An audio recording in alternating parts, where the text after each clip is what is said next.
Hi friends, కొత్త వాళ్ళు ఎవరైనా చూస్తూ ఉంటే నా ఛానల్ని తప్పకుండా సబ్స్క్రైబ్ చేసుకోండి. సిటీ జీవితం అంటేనే ఉరుకులు పరుగుల జీవితం. ఎవరి బ్రతుకు వాళ్ళదే. మన ఇంటి చుట్టూ వందల కుటుంబాలు ఉన్నా కూడా అందరూ పరాయి వాళ్లే. ఇక్కడ మనిషికి మనిషికి మధ్య అనుబంధం ఉండటం కూడా కష్టమే. రోజూ కనిపించే మనిషిని పలికరించే తీరిక కూడా ఉండదు. ఎప్పుడూ బయటకు వచ్చి కనిపించే వ్యక్తి ఒక్కసారిగా కనిపించకపోతే పట్టించుకునే నాదుడే ఉండడు. ఇంత దారుణంగా ఉంటుంది సిటీ లైఫ్. దీనికి సికింద్రాబాద్ వారాసిగూడలో జరిగిన ఘటనే నిదర్శనం. ఈ సంఘటన గురించి తెలుసుకుంటే కళ్ళల్లో కన్నీళ్లు తెప్పిస్తుంది.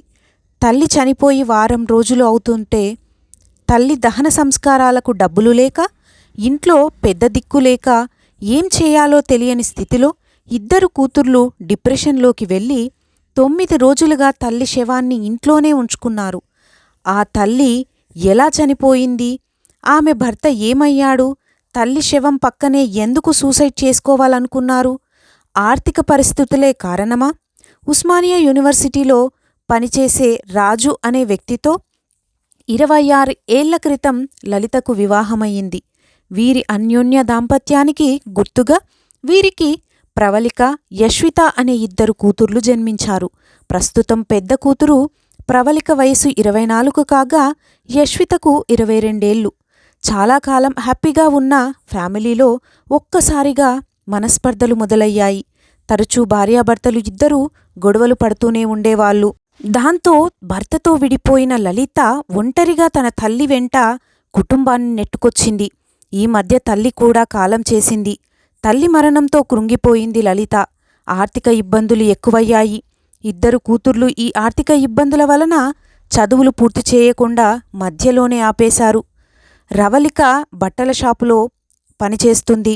యశ్విత ఈవెంట్ మేనేజ్మెంట్ కంపెనీలో పనిచేస్తున్న లలితకు మాత్రం సమస్యలు తీరలేదు. ఇలా 6 నెలల కిందట ఓయూ ప్రాంతం నుండి బౌద్ధనగర్లోని అద్దె ఇంట్లోకి మారారు. అయితే లలితకు కొంతకాలంగా బ్రీతింగ్ సమస్య ఉన్నట్టు తెలిసింది. అయినప్పటికీ ఆర్థిక ఇబ్బందులతో ఇబ్బంది పడుతున్న లలిత ఆస్పత్రిలో చూపించుకోకుండా నిర్లక్ష్యం వహించింది.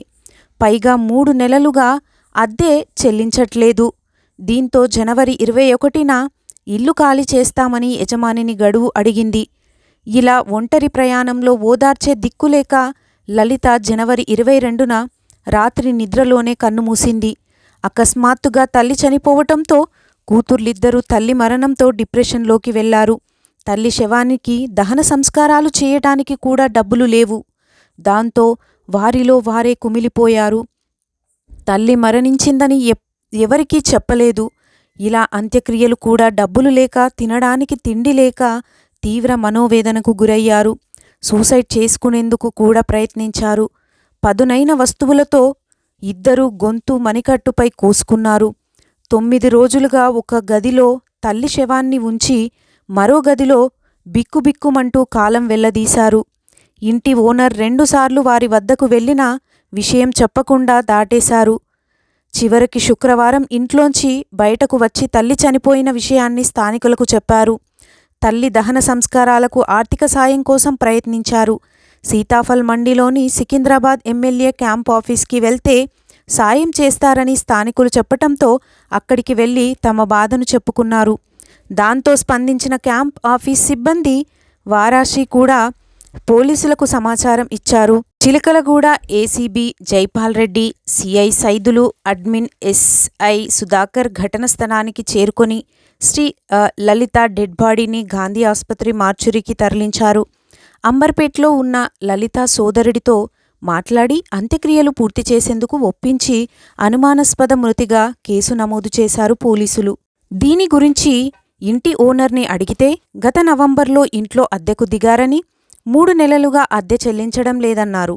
వీళ్ల మానసిక పరిస్థితి కూడా సరిగ్గా లేదని, అందుకే ఇల్లు ఖాళీ చేయమని చెప్పామని ఇంటి ఓనర్ చెబుతుంటే 2 కుక్కలను పెంచుతున్నారని, వాటిని ఎప్పుడు ఇంట్లోనే ఉంచుతారని తప్ప బయటకి తీసుకురారని స్థానికులు చెబుతున్నారు.